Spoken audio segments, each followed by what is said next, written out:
If you suffer from thoughts of suicide, please seek help. You are not alone. This video covers sensitive topics and is not suitable for everyone. Viewer discretion is advised.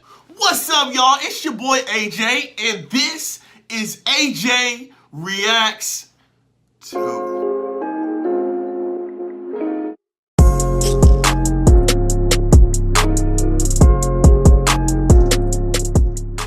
Okay, before I get started, I want to first apologize.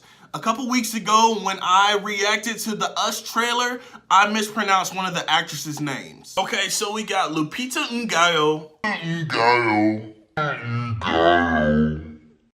It's so tricky because I was saying Nyong'o for your last name. It could be Nyong'o as well. Was I pronouncing it right? Nyong'o.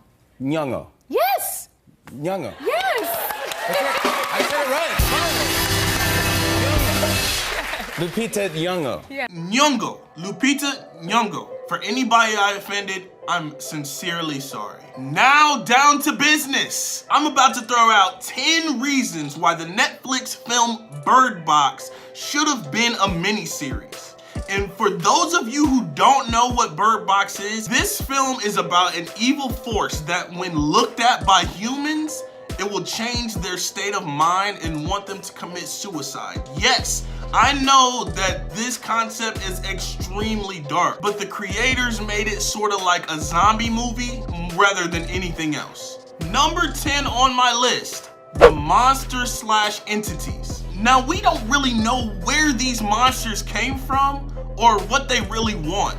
It was described to us very vaguely and not from the most reliable source. So getting a clear understanding about that would clear up a lot of things and make things a lot more enjoyable. And they could dedicate an entire episode to this. Number 9, character depth. The character depth was so vague in this film. I would have loved to see flashbacks of Mallory and Jessica's childhood and their upbringing. It would have been very interesting to see how they grew up in the same household and how their personalities now are so different. Number 8, before the outbreak. Towards the beginning of the film, the main character Mallory finds temporary refuge at a local residence, and there are already individuals there. All these individuals have very strong characteristics, and I feel like if they did a little bit of a backstory on these individuals, not even their childhood or upbringing, just maybe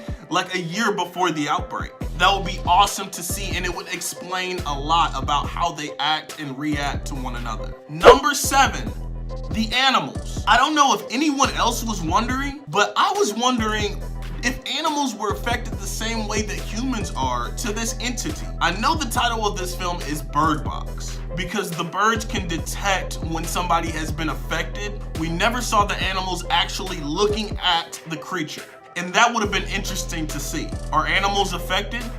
Who knows?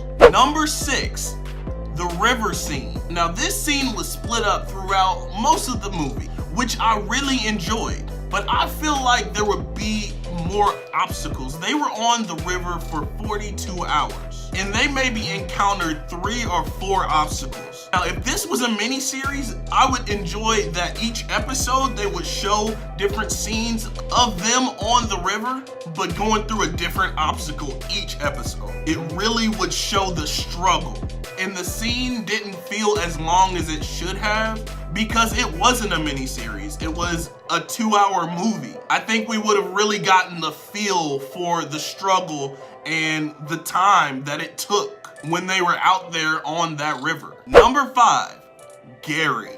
Now, a lot of people are mad at Olympia for letting Gary in, and you know, they let her in, so she figured that she'd help somebody else. But when Gary came into the house, he talked about how these psychos from Northwood broke into his house, tried to force his eyes open. But they didn't seem like the creatures affected them like it affected most people. It seemed like they knew what they were doing and they were looking. And it turned out that Gary was one of these psychos. But I want to know, what was the difference between Gary and all these other people? We saw it with the fisherman on the river, and we saw it with the guy in the grocery store. Also with a group of people later on. I just want to know why these people didn't get affected the same way. Number 4, 5 years later. There was a lot of things that happened with Gary in the house, and I won't get into graphic detail. Most everybody died. The people who survived was Mallory, Tom, and the children. Now, the children were just born, then they skipped to 5 years later. It would have been very interesting to see how Tom and Mallory raised those children between those 5 years. I wanted to see them struggle for bottles, milk,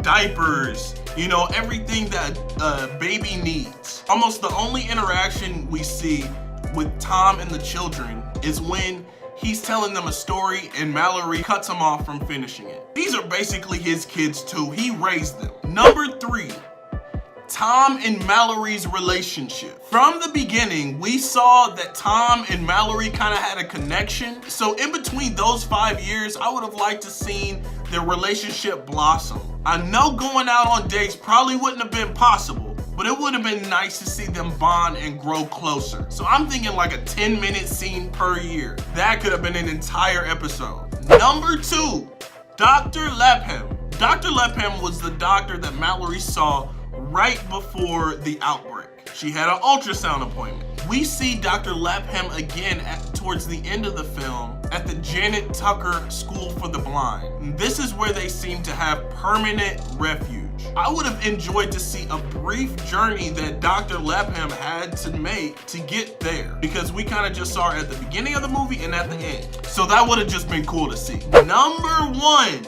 So at the end of the movie, we know they find the school for the blind and there's hope for the future. I say, let's see another time jump when boy and girl are just older. They're teenagers or they're adults, and just see how they live and how this community interacts with one another. Where do they get food? How do they learn? Do they have classes? Do they have a community garden? Will they branch out and find other communities like this?